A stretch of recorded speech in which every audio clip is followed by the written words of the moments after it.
to power conferences. These guys are going to give their headlines, and they're going to help you make your pick.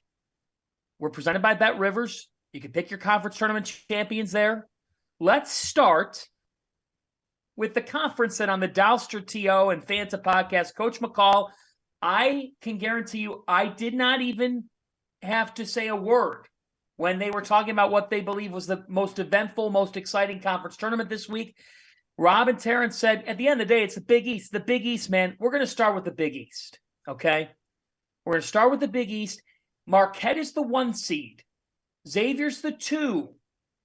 Creighton's the 3. For the first time since 1998, Providence and UConn are going to meet in the Big East tournament. That comes your way Thursday at 2:30. Villanova's the 6. In other words, when over half the league has a case to win the conference tournament, that's when you know things are going down. So, Rob, you're nodding. What do you see in the Big East tournament? Well, I see a Madison Square Garden completely packed. I see a Thursday afternoon within a 4-block radius where there are going to be no beers that are left undrank. I see a UConn Providence game that may blow the roof off of Madison Square Garden, off of the building itself. It is, to me, it is the pinnacle of championship week. And there was a while where after conference realignment, after Syracuse left, after Pitt left, after BC left, after all those teams left, that it wasn't quite the same. And I always maintained that new rivalries were going to form, right? And that's the great thing about having a conference that where they play the double round robin, right? Everybody plays each other twice. Everyone plays each other on their home court. Those rivalries have developed, and UConn Providence has turned into one of the most intense kind of local rivalries that you're going to find. I think it's great for the sport. I think it's great for the Big East. I think that you see it with UConn and Creighton as well. I think that you're seeing it with Marquette and some of these other programs. Like, those things are going to grow. And it's moments like this, and it's tournaments like this, and it's events like this that allow it to happen. So I don't think I could possibly be more fired up for this event. McCall, how do you feel about the Big East tournament? Because this is what I grew up on. This is what I grew up on, watching this, going to this, being in Madison Square Garden, cheering on my Huskies. Like, this is what I live for, man. This is why I'm a college basketball guy. And this is why UConn is in the Big East. And like you said, the rivalry between Providence, 2 New England teams, it's great for college basketball. I like UConn. I like UConn in the tournament. I just think Madison Square Garden, is it their fate? We were so high on them early on in the season. The place is going to be electric. Mm-hmm. I'm not picking against UConn. Like, we talk about, like, who are you picking, who's the dark horse, and who has the most gain or lose. I would say who has the most to gain or lose is obviously Providence, with where they sit in the NCAA tournament bracket and bubble and all that. I think they've got to win. If they don't, win their first round game, they could be on the outside looking in. Like, is it bad to say that the dark horse is Marquette?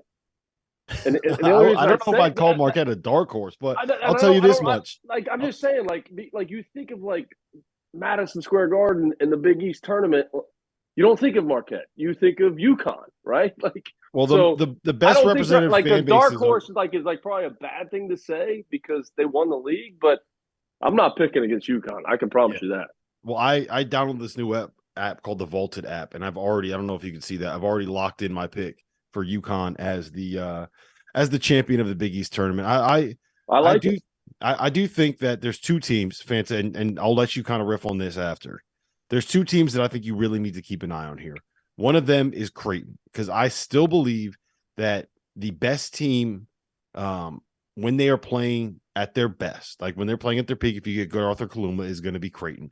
And also Villanova. Villanova has 4 starters back from a team that made it to the Final Four. And, oh, by the way, this guy named Cam Whitmore, who's pretty damn good himself.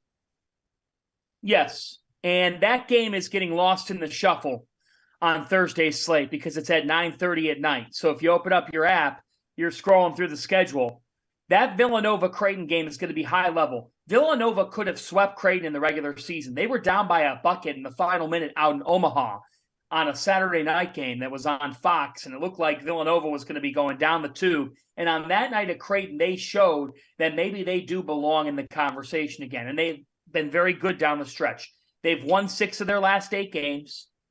They've won 6 of their last 8 games coming in the conference tournament.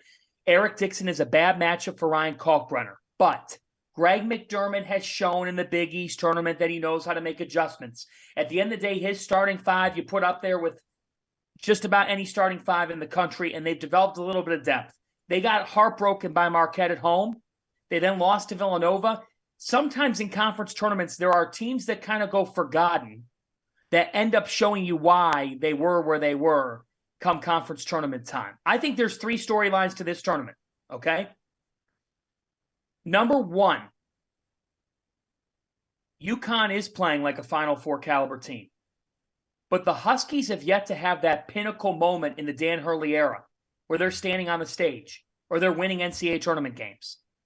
This feels like the momentum is in place. It really does.